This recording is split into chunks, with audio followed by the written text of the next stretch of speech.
The US military says it's hit almost 2,000 targets in Iran and severely degraded its air defences since launching strikes with Israel over the weekend, while Tehran's continuing to retaliate with strikes across the Gulf. The US president says everything's been knocked out in Iran. As the conflict enters its fifth day, there's been more explosions overnight in both Iran and southern Lebanon. And Donald Trump says the US military operation has been a success so far. Virtually everything they have has been knocked out now. Their missile count is going way down.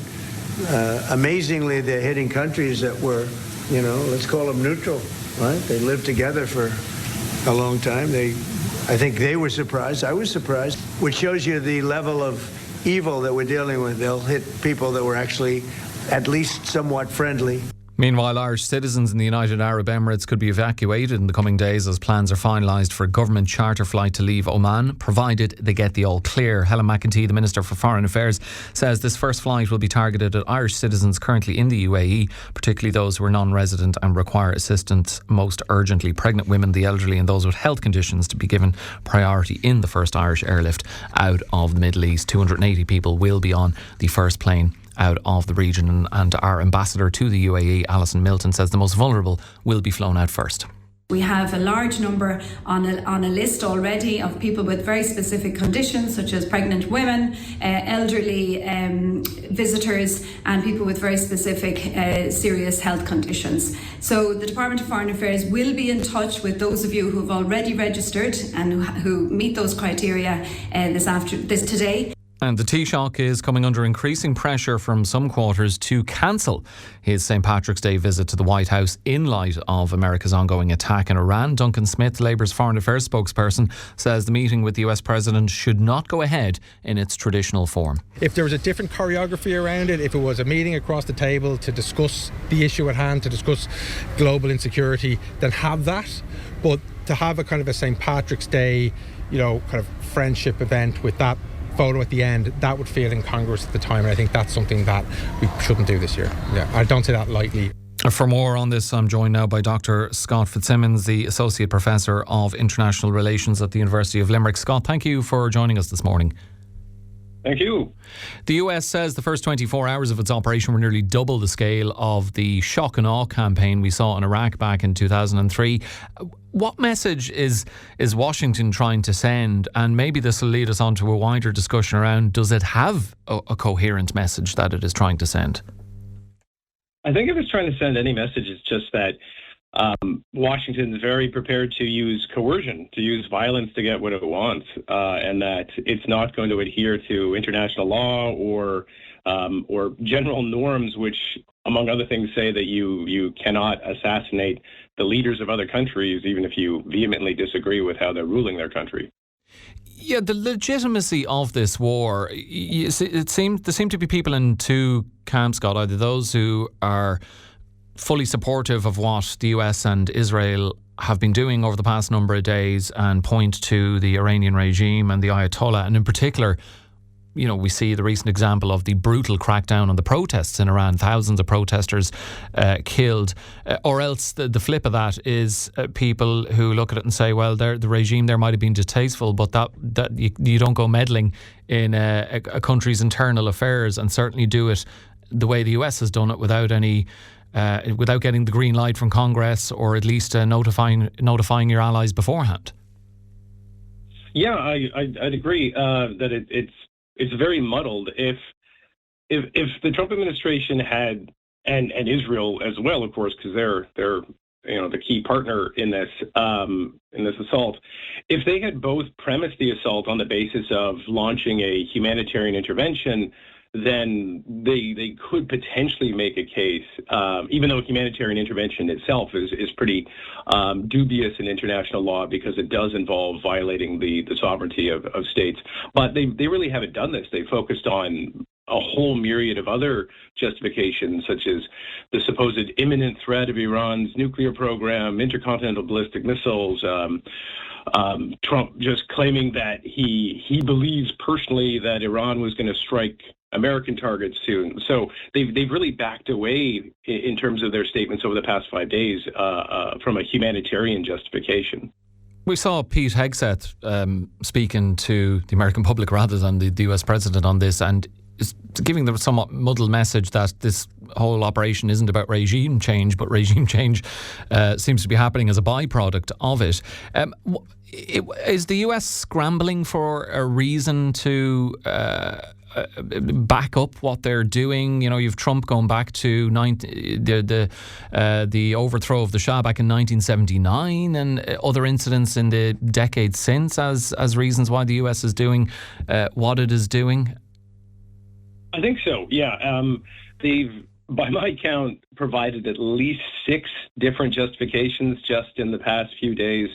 They first started with nuclear weapons, and American intelligence says that Iran is not particularly close to developing a nuclear weapon, and Trump, for the better part of the last year, has been boasting about having destroyed Iran's nuclear program. So now he's saying that the program is not destroyed. They focus on intercontinental ballistic missiles, which are apparently, according to U.S. intelligence, about 10 years away.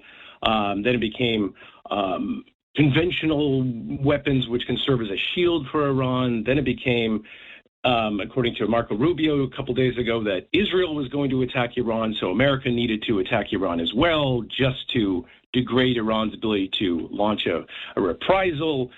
So it just keeps changing, and regime change has been peppered in there. But of course, it's important to remember that Israel has been conducting most of the strikes that have been taking out senior members of the Iranian government, including Khomeini himself. So if regime change was really a key American goal, you'd think that they'd want to play a more central part in that operation, whereas it's definitely been Israel doing this. And you could say, yeah, the regime has changed in the sense that this most senior figure and several others near the top have been killed, but there's no evidence that we can see from the outside world that the next person who takes over is going to be fundamentally different. I have to presume they're going to be a fairly conservative Iranian cleric.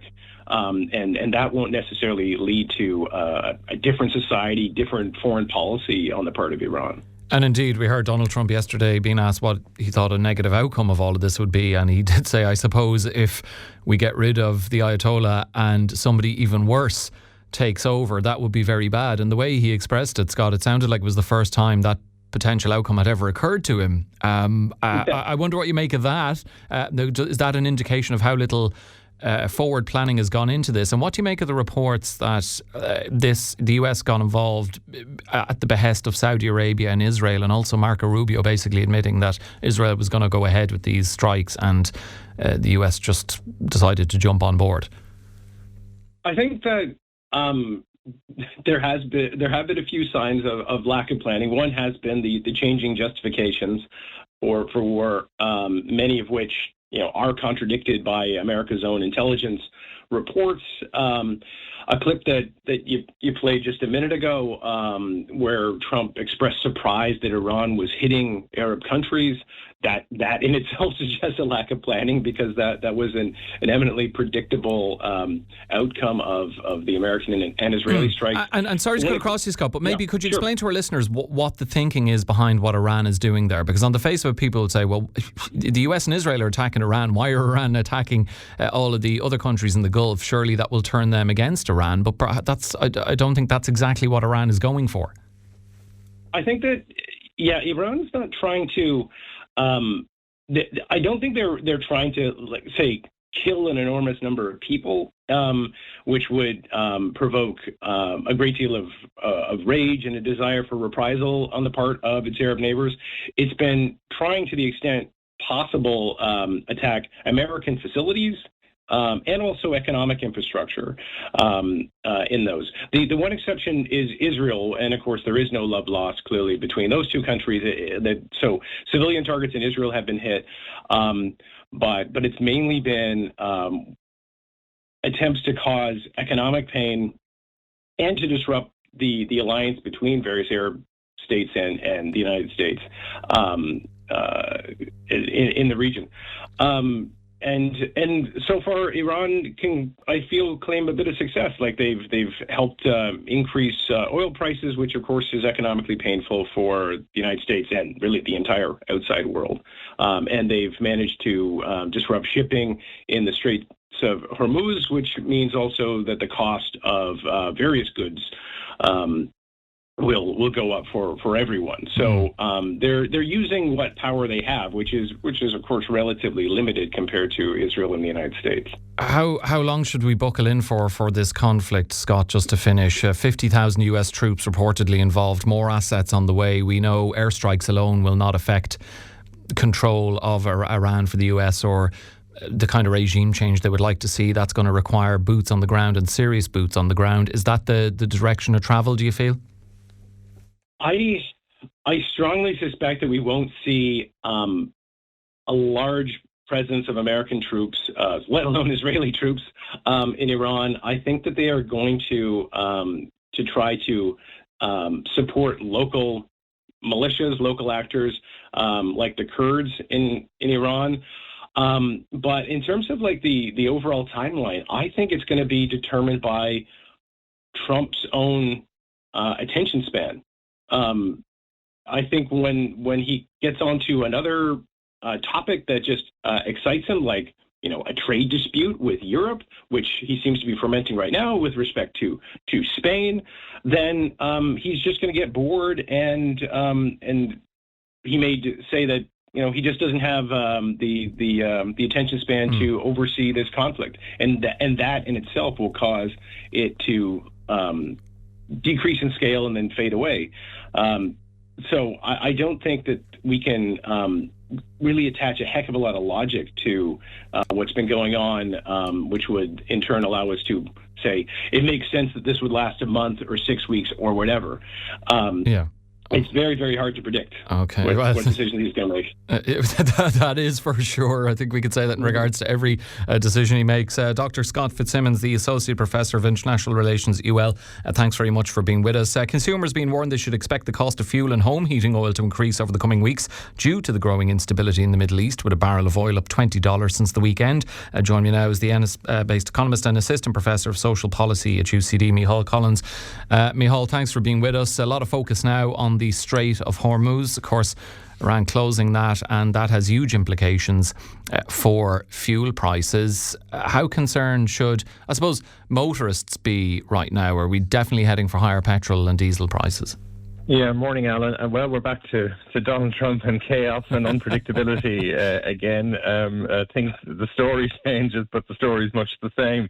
I think it comes back actually to your final question with Scott there, which is really about the duration of this. So there's clearly, quite significant short-term displacement and interruption effects happening here. Now, how far they persist is the issue. If this goes on for a week or two, the world economy to a great degree can kind of ride that out uncomfortably, but nonetheless ride it out. But if we get beyond that, and if we move into a period where this is going to be running for weeks and weeks, or indeed months, well, then the effects that it's having on oil, the effects that it's having on gas, and there's a whole lot of other implications will begin to impact on you and me, absolutely. And the kind of very short-term bounces around in prices that you're talking about there will begin to feed across into the price of oil, the price of gas, which will impact on the price of electricity and so on. I just wonder, Micheál, if the Strait remains closed or heavily disrupted, whether that kind of, could prolong instability in the Middle East and the closure or heavy disruption of the Strait of Hormuz, could that tip us toward the kind of energy crisis we saw in the early 1970s? Or perhaps is there even any sort of realistic scenario where Ireland could see a shortage of petrol or diesel? Yeah, I suppose it brings us back towards the very start of the Ukraine war, Alan, and we begin to think about, the disruption that happened then. Now, that was more so to gas than anything else, but nonetheless, it had that kind of disruptive effect for cost of living and so on. So we could certainly see that. Certainly, if we got to a point where this was where either the war kind of continues, or even picking up on where Scott was a few minutes ago too, that the war sort of fades away but continues, kind of at a low level where, for example, the Iranians focus on making it impossible to get through that very narrow little strait that where so much oil needs to come from Saudi Arabia and from Iraq. And from Qatar and the United Arab Emirates and others, they ship it through there. So then that would certainly have a significant implication. Currently, the price of oil is kind of bouncing around in and around $80 a barrel. It got up to $128 a barrel during the Ukraine crisis. So I suppose that's a kind of particular direction. And then it's not just all about oil either, Alan, because one of the other things that moves there, sort of a byproduct of the oil industry, is gas, or LPG gas, liquid petroleum gas, which is coming through as well. If you go and have a look, the structure of the Irish electricity market is that we get about a third of our electricity across the year from gas, and that comes in various different ways and through various different pipelines into Ireland. So then if you begin to have a kind of shortage of gas internationally, or indeed gas substitutes internationally, well, then that's going to have a knock-on effect to not just petrol prices, but to our electricity prices too. Okay, maybe it's as well for people to fill their cars sooner rather than later. Micheál, thank you very much for being with us this morning. I have no doubt whatever Donald Trump gets up to, we'll be talking to you again soon. Thanks for being with us.